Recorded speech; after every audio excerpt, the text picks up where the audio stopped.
So, this pathetic excuse for lighting is the result of my camera's light compensation, balance, whatever, not working. So, I get to have my retina stabbed for you so you can see my face. Isn't that sweet? But at least my hair is amazing beneath my humorously anachronistic hat. This is called How to Be Alone. It's by Tanya Davis. If you are at first lonely, be patient. If you've not been alone much, or if when you were, you weren't okay with it, then just wait. You'll find it's fine to be alone once you're embracing it. You could start with the acceptable places, the bathroom, the coffee shop, the library, where you can stall and read the paper, where you can get your caffeine fix and sit and stay there, where you can browse the stacks and smell the books. You're not supposed to talk much anyway, so it's safe there. There's also the gym. If you're shy, you could hang out with yourself in mirrors. You could put headphones in. And there's public transportation, because we all gotta go places. And there's prayer and meditation. No one will think less if you're hanging with your breath, seeking peace and salvation. Start simple. Things you may have previously based on your avoid being alone principles. The lunch counter, where you will be surrounded by chow downers, employees who only have an hour and their spouses work across town, and so they, like you, will be alone.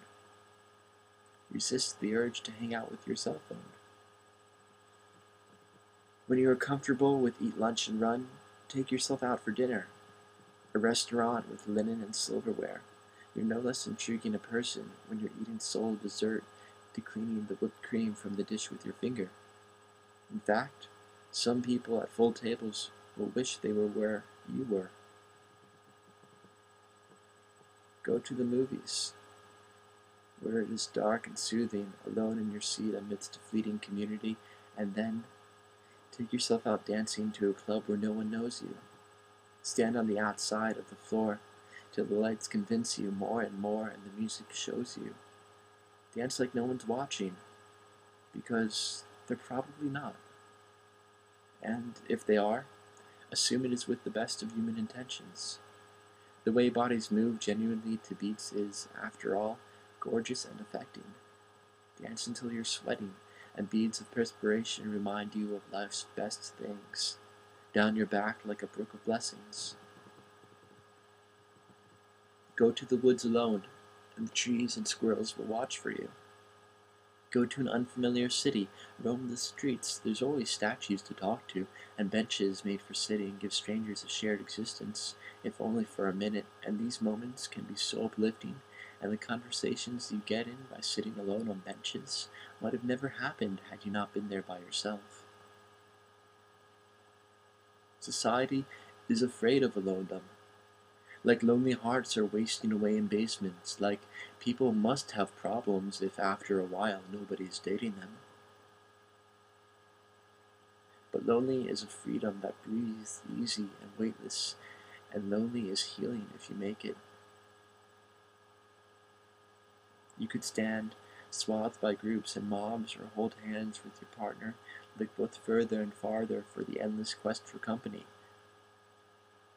But no one's in your head, and by the time you translate your thoughts, some essence of them may be lost, or perhaps it is just kept.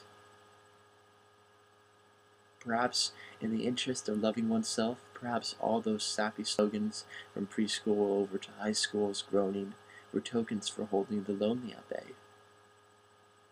Because if you're happy in your head, then solitude is blessed, and alone is okay. It's okay if no one believes like you. All experience is unique. No one has the same synapses, can't think like you. For this, be relieved. Keeps things interesting, life's magic things in reach. And it doesn't mean you're not connected. That community's not present. Just take the perspective you get from being one person in one head and feel the effects of it. Take silence and respect it. If you have an art that needs practice, stop neglecting it. If your family doesn't get you or religious sect is not meant for you, don't obsess about it. You could be in an instant surrounded if you needed it. If your heart is bleeding, make the best of it. There is heat in freezing. Be a testament.